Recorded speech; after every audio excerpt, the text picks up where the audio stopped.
Hello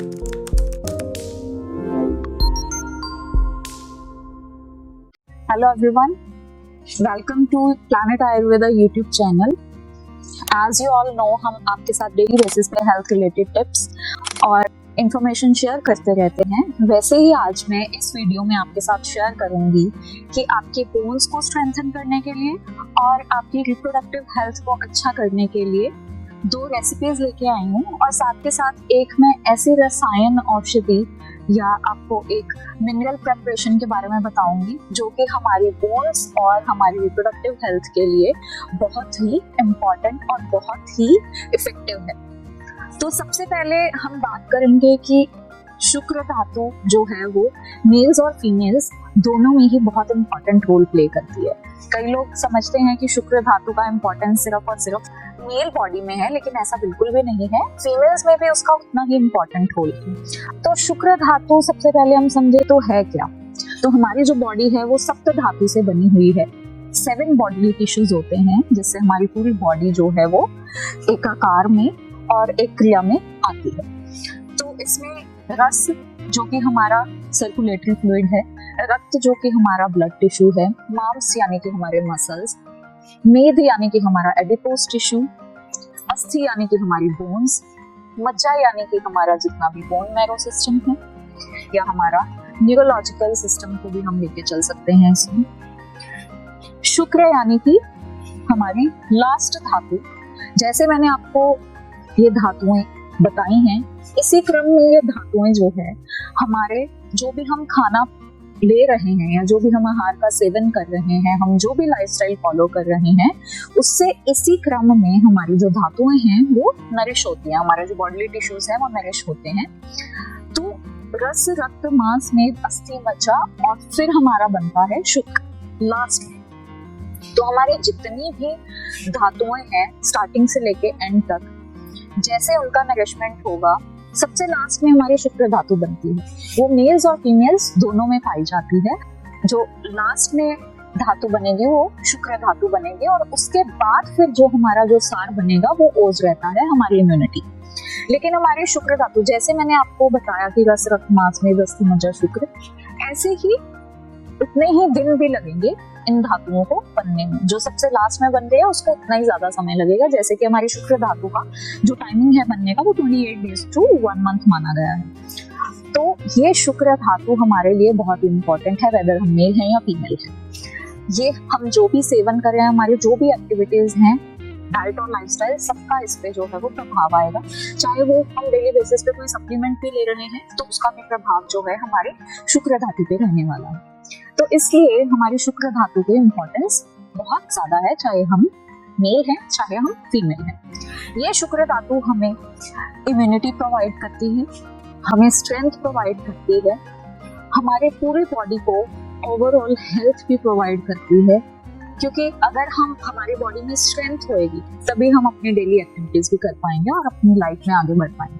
लेकिन हमारी अगर स्ट्रेंथ ही बिल्कुल लो है, हमारे में बिल्कुल भी एनर्जी नहीं है जो कि शुक्र धातु हमें प्रोवाइड करती है, तो हम अपनी डेली एक्टिविटीज भी नहीं कर पाएंगे इजीली, और हम अपनी लाइफ में आगे भी नहीं बढ़ पाएंगे। तो आज मैं कुछ ऐसी रेसिपीज आपके साथ शेयर करने वाली हूँ जिससे आपकी अस्थि धातु यानी कि आपकी जो बोन्स की हेल्थ है वो भी इम्प्रूव होगी, साथ के साथ आपके शुक्र धातु को भी ये नरिश करेंगे।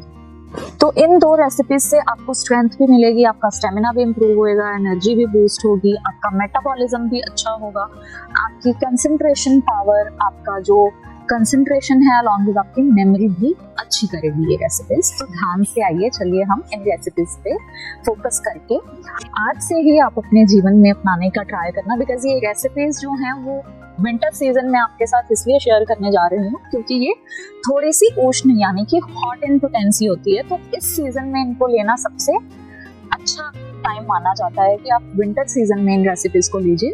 और दूसरी तरफ इन रेसिपीज को लेने का टाइम विंटर ही सबसे बेस्ट इसलिए माना गया है क्योंकि विंटर में हमारी जो डाइजेस्टिव फायर है वो अपने पीक लेवल पे होती है, और उस टाइम पे हमारा मेटाबॉलिज्म बहुत स्ट्रांग होता है। तो जो इस टाइम पे हम खाएंगे, कहते हैं कि जो हम सर्दियों में जो खाना पीना अपना रखते हैं, जैसे कि आप लोग भी घर पे पंजीरी, पिन्नियाँ, ये सारी चीजें, गोंद के लड्डू, सब ड्राई फ्रूट्स के साथ डाल के बनाने का, इसके पीछे एक थॉट है, क्योंकि विंटर सीजन में हमारी जो डाइजेस्टिव फायर या हमारा मेटाबॉलिज्म है वो इतना स्ट्रांग इनफ रहता है कि वो उन सब चीजों को अच्छे से मेटाबोलाइज करके हमारे बॉडी को इस तरीके से नरिश करता है कि थ्रू आउट द ईयर हमारी जो बॉडी है वो स्ट्रांग और एनर्जी वाली रहे। तो आइए बात करते हैं फर्स्ट रेसिपी की। सबसे पहला इंग्रेडिएंट है हमारा मखाना, जिसको हम फॉक्सनट भी बोलते हैं या ताल मखाना भी बोलते हैं। आयुर्वेद में इसके बारे में बोला गया है कि मखानम स्निग्ध वृष्यम च गर्भ संस्थापकम परम वात पित्त हरम बल्यम शीतम पित्त अस्त्र दहनोता। तो मखाने को स्निग्ध माना गया है, विच मीन्स की अंशियस चीजें जितनी भी होती हैं वो हमारी बॉडी का पोषण करती हैं, नरिशमेंट देने वाली होती है। फिर उन्होंने बोला है कि ये वृक्ष है, वृक्ष मीन्स कि आपकी रिप्रोडक्टिव हेल्थ को भी इम्प्रूव करता है, आपके शुक्र धातु को इम्प्रूव करेगा। फिर ये वात पित्त को कम करने वाला है, जिससे आपकी बॉडी में अगर कोई मान के चलिए बर्निंग सेंसेशंस हो रही हैं या फिर आपको जो है कुछ भी हीट रिलेटेड सिम्टम्स आ रहे हैं तो उनको भी ये कम करेगा और आपकी बॉडी में वात को भी कम करेगा। वात जो है अगर वो बढ़ जाए बॉडी में तो वो डिजनरेशन करता है, तो ये मखाने वात को कम करके डिजनरेशन को भी प्रिवेंट करते हैं, तो एज एन एंटी एजिंग भी एक्ट करता है। दूसरा इंग्रेडिएंट हमारा है बादाम। इसमें नेक्स्ट इंग्रेडिएंट है पंपकिन सीड्स। तो पंपकिन सीड्स बहुत ही नरिशिंग माने जाते हैं, एक बहुत अच्छा कैल्शियम का सोर्स भी माना गया है इन्हें। तो तीसरा इंग्रेडिएंट हमारा ये रहेगा। इनकी क्वांटिटी की अगर हम बात करें तो जो मखाना है वो 50 ग्राम लेना है आपने, बादाम भी 50 ग्राम लेना है और पंपकिन सीड्स जो है आपने 25 ग्राम लेने हैं। मखाने को सबसे पहले आपने गाय के घी में भून लेना है और उसके बाद जो आपका बादाम और पंपकिन सीड्स रहेंगे उनको भी अलग से सिर्फ आपने रोस्ट कर लेना है। फिर अगला इंग्रेडिएंट हमारा आएगा छुहारा, जो कि बहुत ही पौष्टिक माना जाता है। नेक्स्ट इंग्रेडिएंट हम लेंगे खसखस। खसखस के बारे में भी एक बहुत ही अच्छा सूत्र दिया गया है हमारे आयुर्वेद में, खस बीजानी बल्यानी वृष्यानी सुगुरुनी च। सो इसमें बोला गया है कि जो खस के बीज हैं या खस बीजानी मतलब कि जो पॉपी सीड्स हैं वो बहुत ही बल्यदायक है, मतलब कि आपकी स्ट्रेंथ को इम्प्रूव करेंगे। साथ के साथ वो वृक्ष्य हैं, विच मीन्स कि आपकी रिप्रोडक्टिव हेल्थ को भी अच्छा करेंगे और कुछ गुरु नेचर की है। तो गुरु नेचर की जो भी चीज होगी वो आपकी बॉडी में स्ट्रेंथ को इम्प्रूव करेगी, वो नरिशिंग इन नेचर होती है तो वो भ्रमण करेगी। फिर कुछ प्रक्षेप द्रव्य यानी कि जो कुछ टेस्ट के लिए और कुछ इफेक्टिवनेस को इम्प्रूव करने के लिए हमने इसमें इंग्रेडिएंट्स ऐड ऑन करने हैं, जैसे कि जायफल, नटमेग। इसकी क्वांटिटी आपने 3 ग्राम रखनी है। तो नटमेग जो है वो बहुत ही कामिंग इन नेचर होता है, हमारे ब्रेन की हेल्थ को बहुत अच्छे से इम्प्रूव करता है। फिर आप इसमें थोड़ी सी इलायची स्वाद अनुसार या 5 ग्राम तक आप इलायची डालें और साथ में आप इसके साथ साथ धागे वाली मिश्री का भी उपयोग कर सकते हैं अगर आपको डायबिटीज नहीं है तो। और अगर आपके पास केसर अवेलेबल है तो उसके 10 to 12 स्ट्रैंड्स जो है आप बीच में ऐड ऑन कर लीजिए। ये एक आपको बहुत ही अच्छा फ्लेवर देगा और साथ में एक बहुत अच्छा रिजुविनेटिंग इम्पैक्ट भी देगा। तो ये थी हमारी पहली रेसिपी। इसको सिंपली बनाने के लिए आपने मखाने को भून लिया पहले, जैसे मैंने बताया आपको गाय के घी में। फिर आप पंपकिन सीड्स और बादाम को भी रोस्ट कर लें। फिर थोड़ा सा जो आपने छुहारा लिया है उसको पीस काट के भी आप डाल सकते हैं या फिर उसका मिक्सी में पाउडर ग्राइंड करके भी आप ऐड ऑन कर सकते हैं। इन सबको आप मिला लीजिए और उसके ऊपर से आप नटमेग या फिर जायफल, इलायची का पाउडर ये भी आप मिक्स कर लीजिए और केसर के स्ट्रैंड्स को आप भी पाउडर करके भी मिक्स कर सकते हैं, यानी कि जब आप पाउडर बनाने लगते हैं तो उसी में ही मिक्स करके आप एक साथ इनका पाउडर आप बना सकते हैं। और धागे वाली मिश्री जैसा कि मैंने बोला, अगर आपको डायबिटीज नहीं है तो आप उसको ऐड कर लीजिए स्वाद के लिए। आप नहीं भी ऐड करोगे तो भी आपको अच्छा स्वाद देगा। तो इसका सेवन आपने कैसे करना है, आपने इसका सेवन जो है वो या तो सुबह खाली पेट 1 कप दूध के साथ, गाय के दूध के साथ लें इसको। पैकेट बंद दूध के साथ लेने से इसका कोई फायदा नहीं है। तो अगर आपको गाय का दूध मिल रहा है तो वेल एंड गुड है, अगर नहीं मिल रहा है तो आप इसको गुनगुने पानी में मिक्स करके 1 चम्मच 1 कप गुनगुने पानी में मिक्स करके भी ले सकते हैं। इसका सेवन या तो आप अर्ली मॉर्निंग कर लो या आप बेड टाइम पे भी इसका सेवन कर सकते हैं। तो लगातार इसका सेवन 1 महीने के लिए कर सकते हैं, उसके बाद थोड़ा सा गैप दीजिए अपनी बॉडी को, क्योंकि कोई भी चीज अगर हम कोई भी हेल्थ रेसिपी या कोई भी होम रेमेडी, कोई भी हम दवाई का इंटेक करते हैं तो उसमें अगर रसायन पर्पज से, विच मींस रिजुविनेटिंग पर्पज से अगर हम किसी भी चीज का सेवन करते हैं तो कोशिश करें उसमें कुछ हफ्ते भर का गैप डाल दें। 1 महीने का सेवन करने के बाद 1 हफ्ते का गैप डाल दीजिए, ताकि बॉडी को जो है वो उसकी आदत ना बने, वो साथ में ना हो आपकी बॉडी के लिए। जब भी आप उसको दोबारा सेवन करना शुरू करें आपको उसके और अच्छे से बेनिफिट्स मिले। तो ये थी हमारी पहली रेसिपी, जो कि आपकी बोन्स को भी नरिश करेगी और आपकी रिप्रोडक्टिव हेल्थ को भी अच्छा करेगी, साथ ही साथ आपकी एनर्जी को बरकरार रखेगी। और विंटर में इसका सेवन करने के बाद आप थ्रू आउट द ईयर अपनी स्ट्रेंथ को अच्छा महसूस करेंगे। फिर आपको एक मैं रसायन औषधि की, स्टार्टिंग में मैंने आपको बात करी थी कि हम एक रसायन औषधि के बारे में जानेंगे जिसका नाम है शिलाजीत। तो शिलाजीत के बारे में आयुर्वेद में बोला गया है कि नसो अस्ति रोगो ध्रुवी साध्य रूपा शिलावयहम यम न जायत रस्य। तो इस सूत्र का जो मतलब है वो ये है कि कोई भी ऐसा रोग नहीं है अस्थि से रिलेटेड, यानी कि आपके बोन हेल्थ से रिलेटेड, जो शिलाजीत दूर नहीं कर सकता।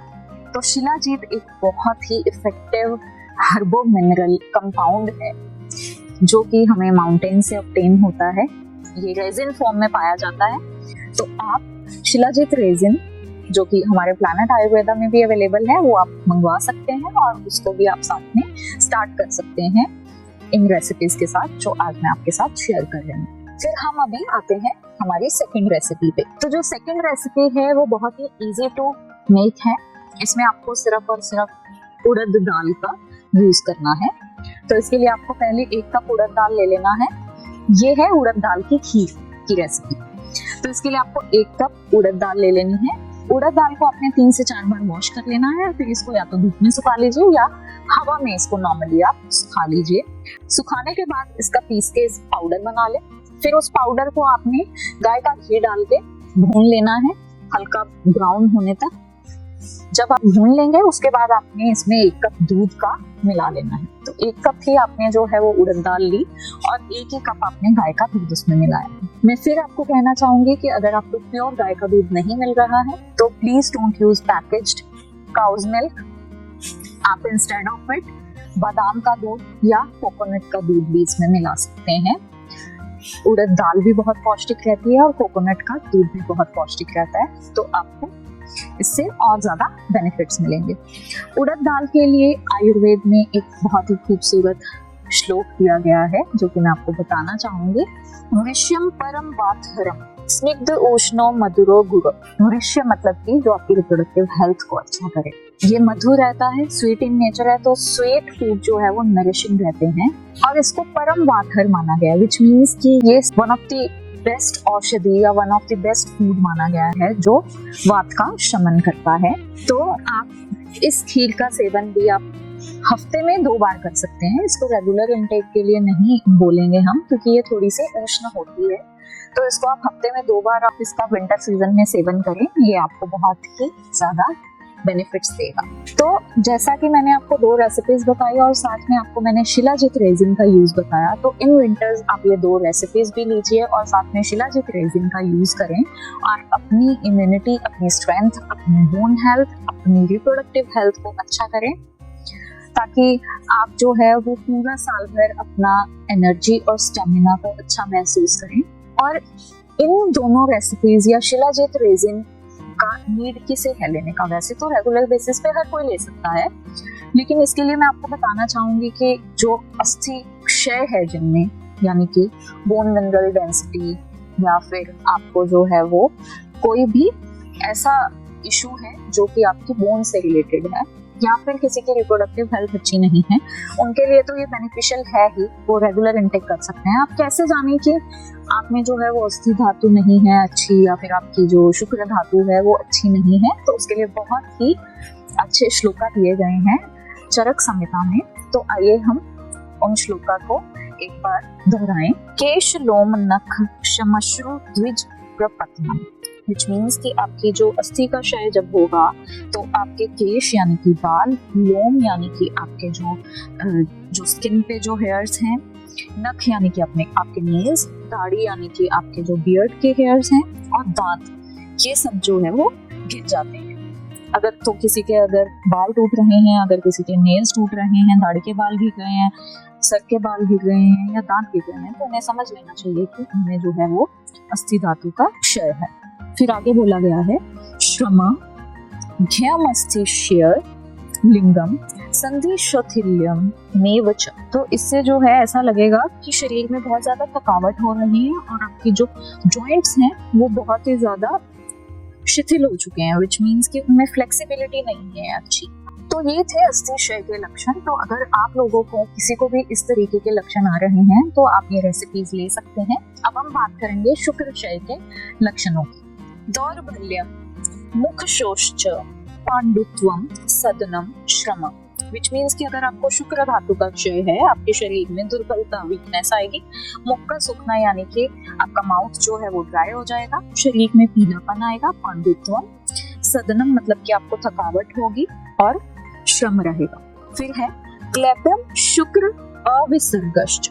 क्लेब्यता मतलब कि आपको इनफर्टिलिटी के सिम्टम्स दिखेंगे। आपका जब भी आप मैथुन करेंगे या फिर आप सेक्सुअल इंटरकोर्स करेंगे उस टाइम पे आपका जो शुक्र है वो नहीं निकलेगा, या फिर आप जो है वो ऐसा फील करेंगे कि आपको जो है वो इरेक्टाइल डिसफंक्शन हो रहा है।